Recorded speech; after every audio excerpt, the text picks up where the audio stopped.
오늘 보신 말씀은 27절 말씀입니다. 27절 한 절 말씀을 같이 묵상하고자 합니다. 예수님께서 십자가 사건을, 고난과 부활을 이미 앞서 예고하셨습니다. 오늘 말씀 보니까 또 이제 예수님께서 성만찬을 하시면서 제자들의 부인에 대한, 제자들이 자신을 부인할 것을, 배신할 것을 지금 예고하고 계십니다. 근데 우리가 또 오늘 본문을 중심으로 앞의 상황을, 또 뒤의 상황을 우리가 또 묵상에 연결시켜 보면, 제자들이 다 예수님을 지금은 이제 아니라고 말하지만 나중에 다 부인하지 않습니까? 근데 예수님께서 이 부인하는 과정에서 가룟 유다의 부인과 나머지 11제자의 부인을 다르게 보십니다. 베드로를 비롯해서 예수님을 부인한 제자들에 대해서는 단 한마디도 나무라지 않습니다. 그런데 가룟 유다의 배신에 대해서는 주님께서 아주 혹독하게 저주하십니다. 그게 마태복음 26장 24절에 보면, 인자는 자기에 대하여 기록된 대로 가거니와 인자를 파는 그 사람에게는 화가 있으리로다. 그 사람은 차라리 태어나지 아니하였더라면 제게 좋을 뻔하였느니라. 이 가룟 유다에 대해서는 태어나지 않았으면 더 좋았다고, 그 태어나지 않는 편이 더 나았다고 지금 말씀하고 있습니다. 이것만큼 혹독한 저주가 있겠습니까? 예수님을 부인하고 파는 것은 표면적으로 둘 다 예수님을 배신하고 배척한 겁니다. 그런데 왜 예수님께서는 가룟 유다와 베드로를 비롯한 11제자를 이렇게 다르게 평가하신 것가 있습니까?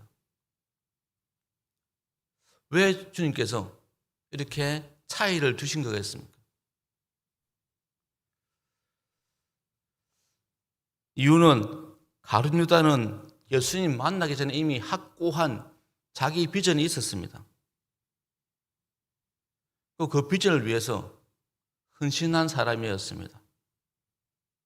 그 비전은 아시는 것처럼 바로 이스라엘의 독립이고 다윗 왕국의 재현이었습니다. 그리고 그는 그 대업에 참여함으로써 앞으로 누릴 권력과 재물에 대해서 욕심이 있었습니다. 그런 비전이, 욕심이 있었으니까, 그러니까 예수님 만나기 전부터 가룟 유다는 이스라엘 독립과, 그리고 이스라엘이 독립했을 때, 다윗 왕국이 재현되었을 때 자기가 거기에서 뭔가 감당하고자 하는 나름대로 욕심이 있었다는 겁니다. 이런 그런 욕심을 가지고 있었는데, 그러던 중에 바로 예수님을 만난 겁니다.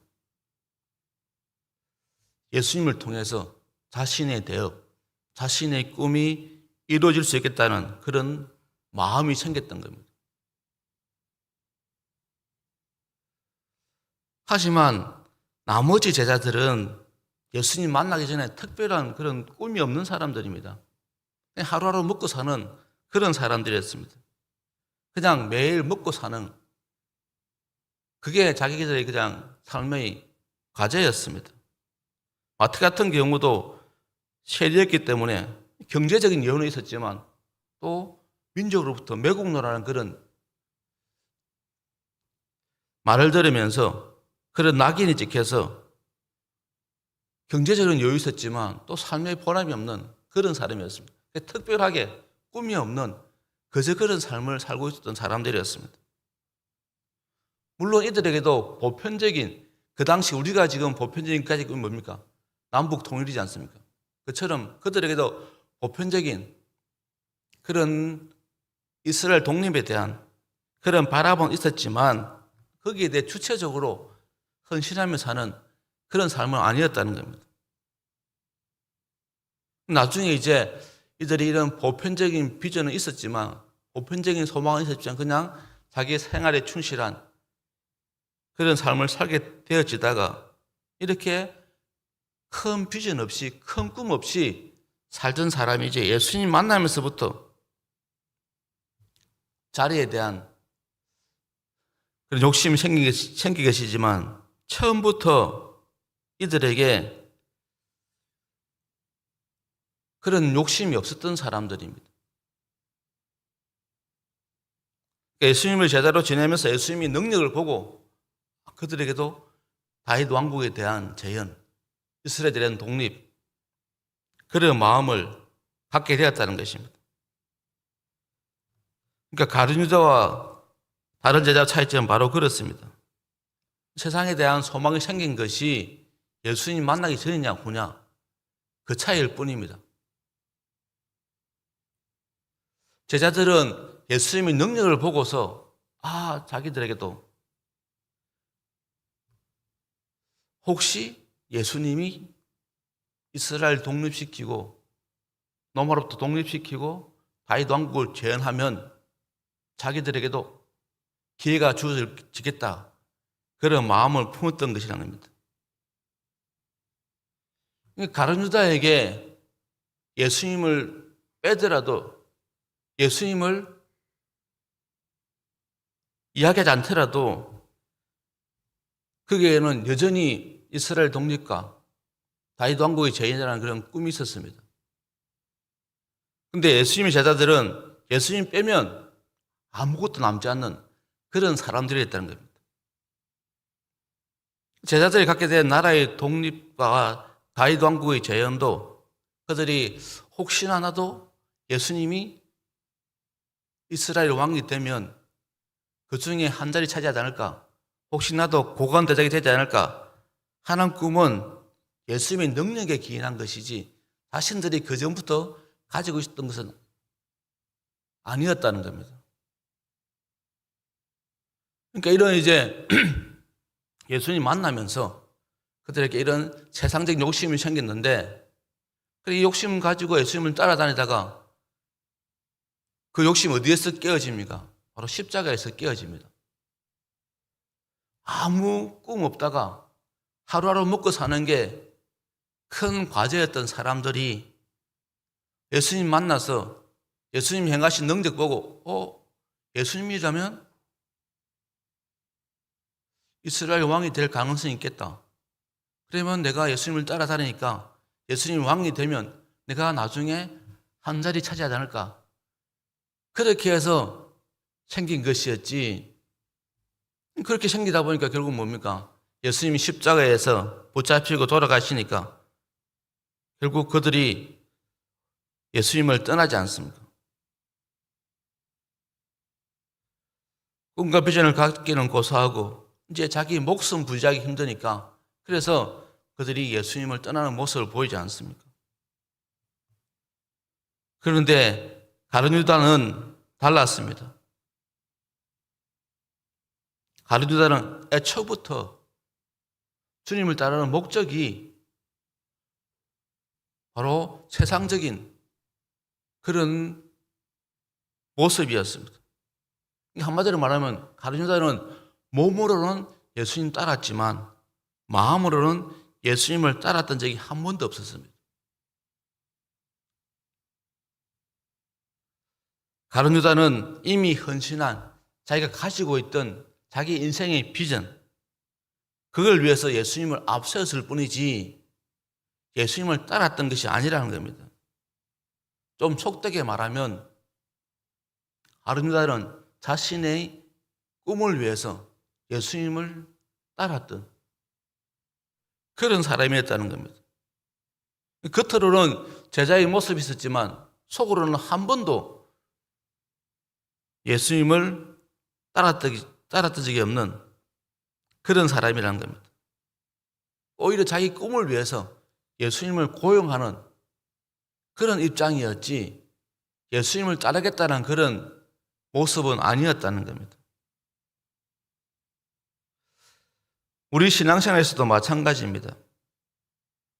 입으로는 예수님을 주님이라고 부르고 주님밖에 없다고 말하지만 예수님에 대해서 온갖 존경의 표현을 다 드러내지만 실제 마음으로는 세상의 목적을 이루고자 예수님을 따르는 그런 모습을 우리도 볼 수 있다는 겁니다.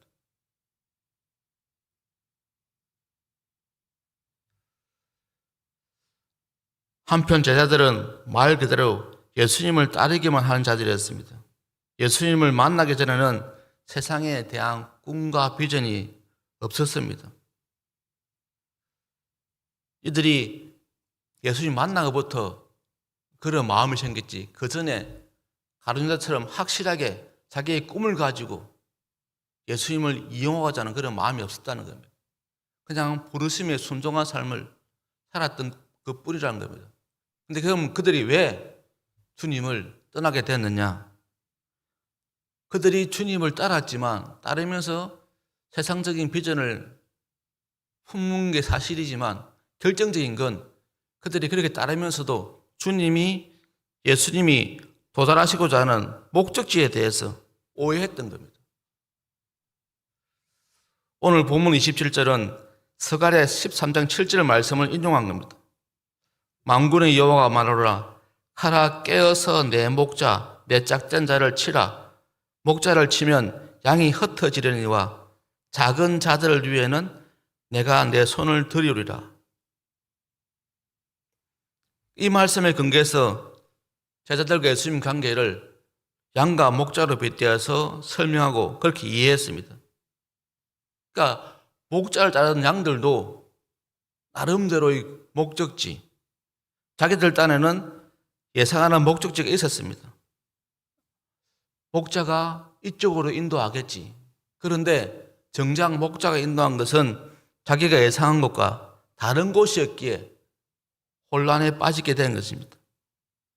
제자들이 바로 이런 모습을 보이고 있었던 겁니다. 제자들은 예수님의 최종 목적지가 나라의 독립과 다윗 왕국의 제일이라는 것을 깨닫고 예수님이 최측근이 되어서 자기들도 한 자리 잡고자 하는 고고한 대작의 꿈을 갖게 되었습니다. 그러나 마주하게 된 현실은 무엇이었습니까? 그게 바로 십자가였습니다. 그러니까 그들이 그게 얼마나 충격이었겠습니까? 꿈 없이 살다가 예수님 만나서 꿈을 품게 되었는데, 그래서 예수님이 이렇게 하시려고 자기들을 부르셨구나 했는데, 그런데 그 목적지가 자기들이 따르면서 생겼던 그 목적지가 아니라 전혀 다른 십자가였으니까 그들이 얼마나 충격이었겠습니까? 그러니까 그들이 결국 십자가 앞에 주님을 떠나게 된 것입니다. 예수님이 붙잡히자 모른다 부인하고 십자가에서 돌아가시자 뿔뿔이 흩어지게 된 것입니다. 모든 사람은 세상에 좋은 것이 많고 세상에 주어진 것이 많기 때문에 지키고자 합니다. 그래서 이걸 지키기 위해서 지키고 싶은데 예수님의 이름을 소개받게 되어집니다. 그러면 어떻습니까? 그렇게 해서 가룟유다처럼 예수님을 따를 수 있게 된다는 겁니다. 하지만 진정한 제자의 삶은 그게 아니면 오늘 본문이 분명히 말씀하고 있습니다. 세상에 대한 희망을 이루는 것이 아니라, 그리고 세상에 대한 꿈과 비전이 아니라, 세상에 대한 꿈과 비전을 예수님을 통해서 이루고자 하는 가룟유다식 따름이 아니라 정말 주님이 우리를 인도하고자 하는 그곳에 우리가 함께 가고자 하는 그런 순수한 마음, 그 부르심에 오로지 순종하고자 하는 그 마음, 그게 우리가 회복되어야 될 그런 마음이라는 겁니다. 정말 주님을 제대로 믿으려면 바로 이 세상적인 꿈과 희망이 아니라 주님이 우리를 인도하고자 하는 그곳에 같이 가고자 하는 그런 마음을 우리가 가져야 한다는 겁니다. 그러려면 바울이 말한 것처럼 세상적인 꿈과 비전은 배설물처럼 버릴 수 있어야 됩니다. 그게 우리가 사순절을 앞두고 다시 한번 우리의 마음을 점검해야 될 부분입니다. 주님이 나를 통해서, 우리를 통해서 인도하고자 하는, 주님 우리의 목자가 되셔서 우리를 인도하고자 하는 그곳을 향해 함께 나아가고자 하는 그런 마음, 그것이 바로 우리에게 필요하다고 오늘 말씀하고 있습니다. 그래서 이제 내일부터 제2수요일입니다. 사순절이 시작되어집니다. 다시 한번 우리가 이 사순절을 맞이하면서 우리에게 있었던 가룟유다식 그런 세상적인 모습은 다 버리고 정말 주님이 나를 부르신 그 부르심의 순수한 목적에 따라서 내가 따르고자 하는 그 마음을 우리가 놓치지 않았으면 좋겠습니다. 주님 나를 부르신 그 부르심에 내가 행여 따름이 생겼던 그 욕심조차도 다 버리고 정말 주님이 나를 인도하고자 하는 그 목적지가 어딘지를 생각하면서 그런 마음으로 주님을 따르는 그런 믿음의 순수함을 회복하는 그런 사순절이 될 수 있기를 같이 꿈꾸시면 좋겠습니다.